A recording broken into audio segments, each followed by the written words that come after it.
Hello students, welcome to onboard digital classes. आज के इस वीडियो में हम लोग नेशनल इनकम अकाउंटिंग करेंगे फॉर WBCS 2025। ऑलराइट, अब नेशनल इनकम अकाउंटिंग आपको पता ही है, it's a part of economics.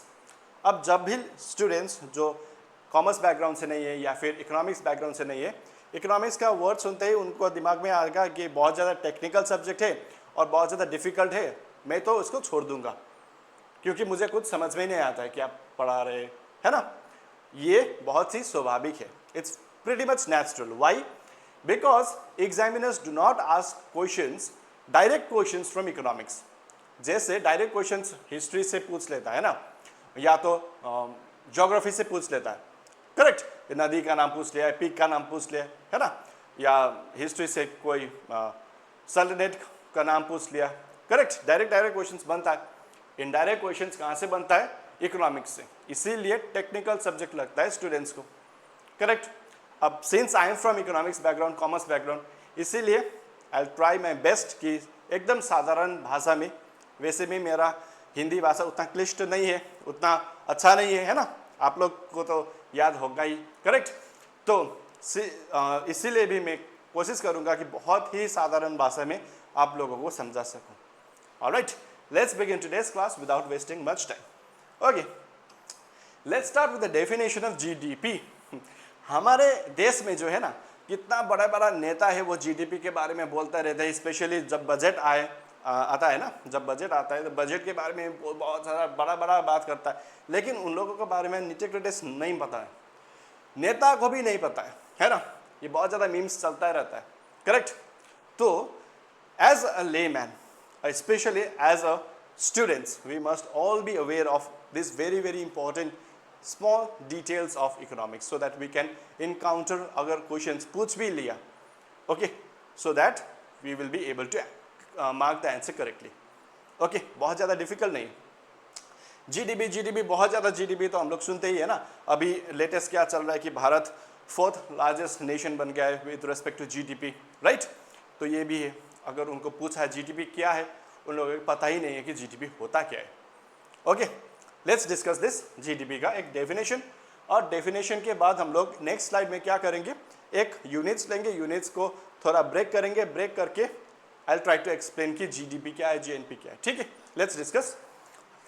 Okay, value of, देखिए बहुत इंपॉर्टेंट इकोनॉमिक्स में एक आपको आदत लगाना चाहिए कि प्रत्येक डेफिनेशन अगर आप पढ़ रहे हैं ना, तो प्रत्येक वर्ड इंपॉर्टेंट है, नॉट ओनली डेफिनेशन इंपॉर्टेंट नहीं है, वर्ड एक वर्ड इंपॉर्टेंट है इकोनॉमिक्स में, ठीक है। अगर ये नहीं लिखेंगे तो आपको मार्क्स नहीं मिलेगा। और जब हम लोग MCQs भी सॉल्व कर रहे हैं तो we should be very aware of all this small intricate details.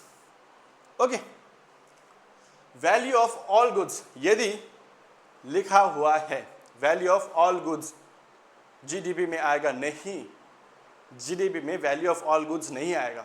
आपको लिखना है ये बहुत important word, final goods. Okay, value of all final goods, जो भी गुड्स मैन्युफैक्चर हो रहा है वो फाइनल होना चाहिए। It should not be in the stage of production, एक प्रोडक्शन के स्टेज में नहीं होना चाहिए, ठीक है। अगर हम लोग ब्रेड, सपोज एक ब्रेड GDP में कैलकुलेट कर रहे हैं, तो ब्रेड क्या होना चाहिए? पैकेट होना चाहिए, पैकेजिंग के स्टेज में भी नहीं होना चाहिए, पैकेट होना चाहिए, रेडी टू सेल। अगर वो ब्रेड पैकेट है, रेडी टू सेल है, तभी उस प्रोडक्ट को हम लोग क्या करेंगे? GDP में इंक्लूड करेंगे, करेक्ट। अगर वो स्टेज जस्ट व्हीट की स्टेज में है, ठीक है, ब्रेड किससे बनता है? व्हीट से बनता है, व्हीट के स्टेज में है, तो व्हीट को हम लोग क्या नहीं कंसिडर करेंगे? GDP में कंसिडर नहीं करेंगे। Make sense, correct. तो गुड्स कैसा होना चाहिए? फाइनल होना चाहिए। उसका value of all final goods and services, not only goods but also services. जो भी सर्विसेज हम लोग दे रहे हैं, like this the services that I am giving, है ना, पढ़ाने का काम कर रहा हूँ आप लोगों के लिए, करेक्ट, सो दैट आप लोग क्या हो सको? WBCS ऑफिसर्स हो सको। ये भी हमारा क्या है? सर्विसेज है, करेक्ट। तो आप लोग कृतज्ञता कैसे व्यक्त कर सकते हो? ये वीडियो को लाइक, शेयर, कमेंट, सब्सक्राइब करके। Alright, value of all final goods and services produce with in the boundary of a nation. अब एक नेशन के बाउंड्री के विद इन होना चाहिए, ठीक है। अब ये नहीं आप कह सकते कि एक गुड्स नेपाल में प्रोड्यूस हो रहा है तो हम लोग ये नहीं कर सकते कि हाँ अब हम बनाएंगे अखंड Bharat, correct, forget about Nepal. Pakistan में बन रहा है ना, पाकिस्तान को बोल रहे हैं कि अब अखंड भारत बनना है क्या, ठीक है। अब पाकिस्तान में जो भी प्रोड्यूस जो भी वो करते हैं, करेक्ट, उनका जो भी गुड्स प्रोड्यूस कर रहे हैं, भारत के अर्थशास्त्री ने सोचा कि नहीं कल के दिन में तो वो अखंड भारत का हिस्सा बनेगा ही, है ना। तो जो भी गुड्स प्रोड्यूस कर रहा है वो लोग, उसको भी हम लोग इंक्लूड करेंगे, ये नहीं हो सकता, ठीक है। भले वो अखंड भारत का पार्ट होगा लेकिन अभी तो नहीं है ना। अभी जितना भी ज्योग्राफिकल बाउंड्री में गुड्स एंड सर्विसेज प्रोड्यूस हो रहा है उसको ही हम लोग कंसिडर करेंगे जीडीपी में, ऑलराइट, ड्यूरिंग 1 ईयर। अब ये भी नहीं हो सकता कि जो गुड्स हम लोग ने प्रोड्यूस किया नेक्स्ट अगले साल में, दैट मीन्स प्रीवियस ईयर में, है ना, उसको भी हम लोग इस साल में नहीं कंसिडर कर सकते, ओके। फॉर एग्जांपल एक बैट का कंपनी है, बैट जो क्रिकेटिंग अभी चल रहा है ना, टेस्ट सीरीज भी चल रहा है। अब बैट किसी कंपनी ने प्रोड्यूस, एमआरएफ ने प्रोड्यूस कर लिया आज से 2 साल आगे, ठीक है।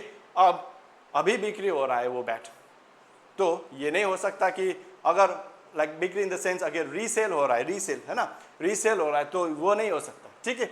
इसी वर्ष में मैन्युफैक्चर होना चाहिए, गुड्स एंड सर्विसेज का वैल्यू इसी ईयर में विद इन 1 पर्टिकुलर ईयर होना चाहिए, तभी जीडीपी में इंक्लूड होगा, okay. Irrespective of the ownership, अब इसका मतलब भी आपको जानना है ना, irrespective of the ownership, ownership का भी मतलब आपको जानना है। देखिए भारत में सिर्फ भारतीय रहते हैं नहीं, भारत में तो फॉरेनर्स भी रहते हैं ना, फॉरेनर्स का भी कंपनी है, वो भी मैन्युफैक्चर करता है goods and services, correct.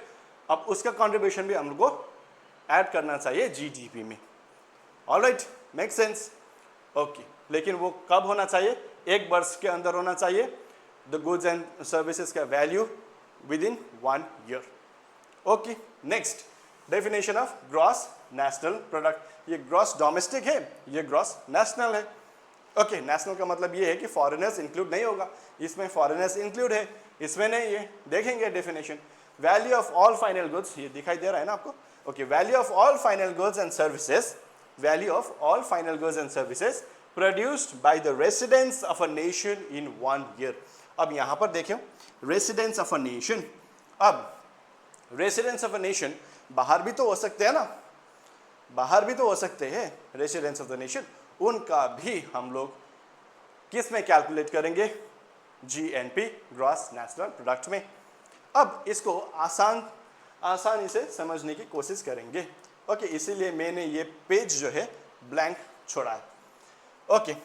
Let's discuss कि हम लोग एक सिनेरियो लेते हैं कि भारत में एक वर्ष में 1 ईयर में, ठीक है, 1 ईयर में 1000 units of goods and services produce हो रहा है भारत में in India, okay. I prefer using Bharat instead of India, okay. Bharat में एक वर्ष में 1000 units of goods and services produce हो रहा है। अब जीडीपी कैसे कैलकुलेट करेंगे हम लोग, भारत में फॉरेनर्स भी रहते हैं, है ना, भारतीय भी रहते हैं। नाउ फॉरेनर्स ने प्रोड्यूस किया 100 यूनिट्स, करेक्ट, भारतीय ने प्रोड्यूस किया 900 यूनिट्स, करेक्ट। इसको ही जो टोटल हो गया 1000 यूनिट्स, भारतीय भी रहता है वहाँ पर और फॉरेनर्स भी रहते हैं, ठीक है। इसको with in the geographical boundary of the nation, इसको बोलते हैं ग्रॉस डोमेस्टिक प्रोडक्ट। अब जो भारतीय फॉरेन में रहते, भारतीय फॉरेन में भी रहते हैं ना, फॉरेन में जो भारतीय रहते उनका कंट्रीब्यूशन का क्या, व्हाट अबाउट देयर कंट्रीब्यूशन, वो जीडीपी में तो नहीं आएगा, तो किस में आएगा, जीएनपी में आएगा, जीएनपी में आएगा, ठीक है। अब लेट अस अज्यूम कि फॉरेन में जो भारतीय है वो लोग कितना प्रोड्यूस कर रहे हैं, 300 यूनिट्स प्रोड्यूस कर रहे हैं सपोज, ठीक है। उसका जो कैलकुलेशन है हम लोग ऐड करेंगे कहाँ पर, इस 900 में, 900 प्लस 300, 9, 10, 11, 1200, है ना, 1200 यूनिट्स, ये क्या है, जीएनपी है। वेरास जीडीपी कितना है, जीडीपी कितना है, 1000 यूनिट्स। अब इस जीएनपी में हम लोग फॉरेनर्स जो है ये 100 कर रहा है ना, उसको इंक्लूड नहीं करेंगे प्रोड्यूस। Make sense? ये हो गया GDP and GNP. Okay okay, इतना तो आसान है, उतना ज़्यादा डिफिकल्ट भी नहीं है।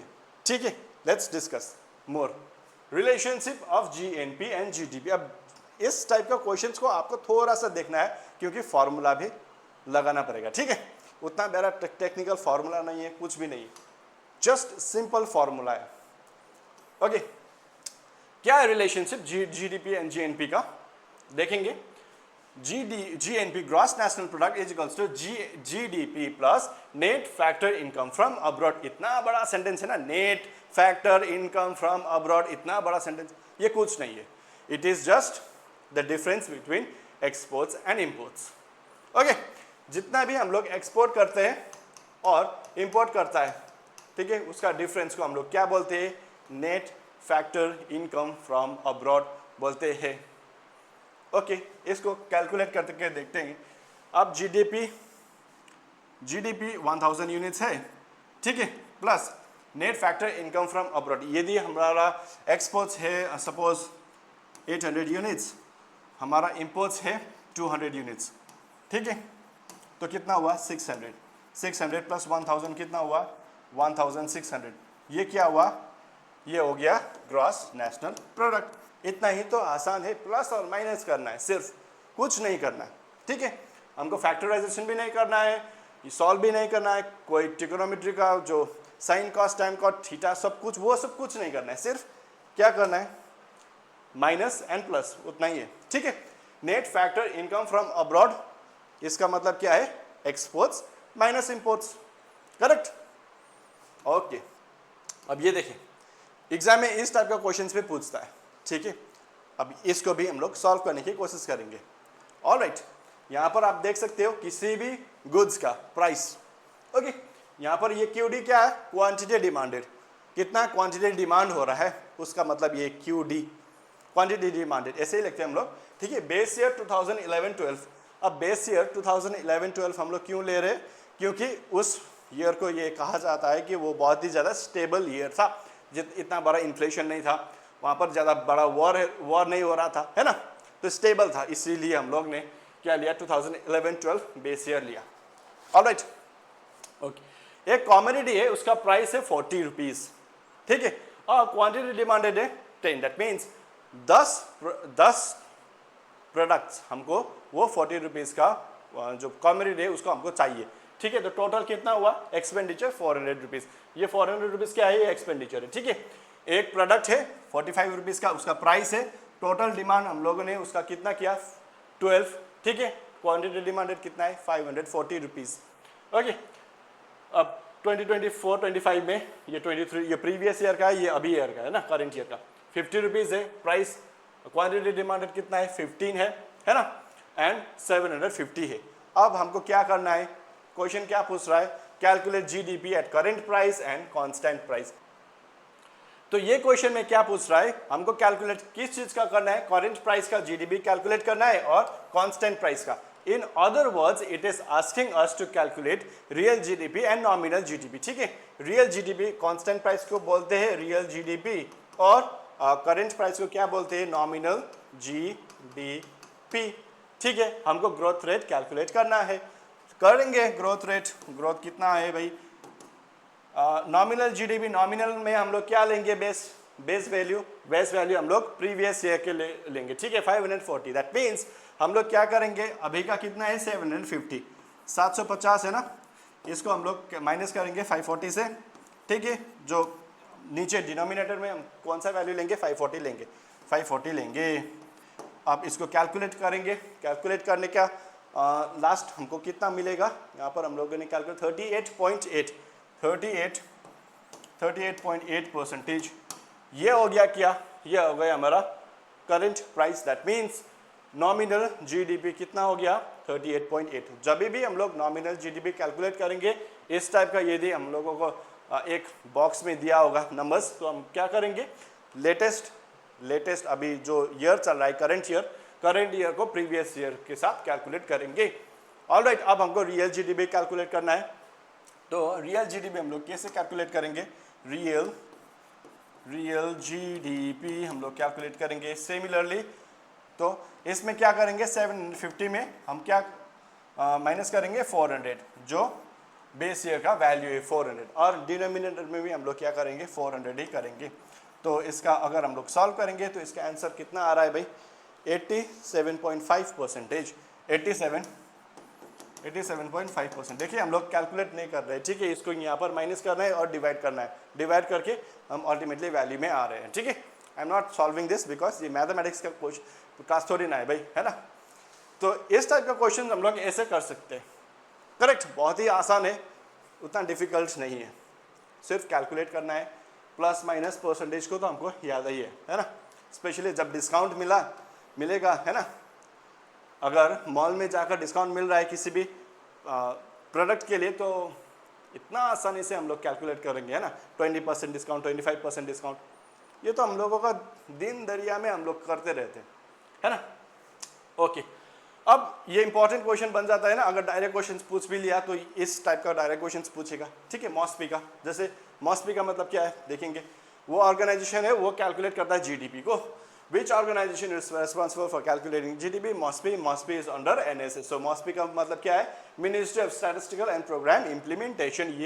ये फैक्चुअल इंफॉर्मेशन है जो आपको याद होना चाहिए, ठीक है। और दूसरा क्वेश्चन क्या आता है? Formula to calculate GDP deflector. कभी कभी क्या होता है कि क्वेश्चन में पूछेगा कि जीडीपी डिफ्लेक्टर भी आपको कैलकुलेट करना है, तो इसका फॉर्मूला हम लोगों ने दे दिया। नॉमिनल जीडीपी हम लोगों ने किस टाइप से हम लोग किया थे सॉल्व, पता है ना, उस टाइप से हम लोगों को क्या करना है, नॉमिनल जीडीपी को कैलकुलेट करना है और उसको डिवाइड कर देना है रियल जीडीपी से, दैट्स इट। अभी जस्ट नाउ हम लोगों ने कैलकुलेट किया ना real GDP, nominal GDP, correct. जो भी वैल्यू आया है उसको हमको डिवाइड करना है, वो हमारा क्या बन जाता है? GDP deflator. ऑलराइट, नेक्स्ट, अब relationship of GDP MP and GDP FP. अब ये क्या है भाई?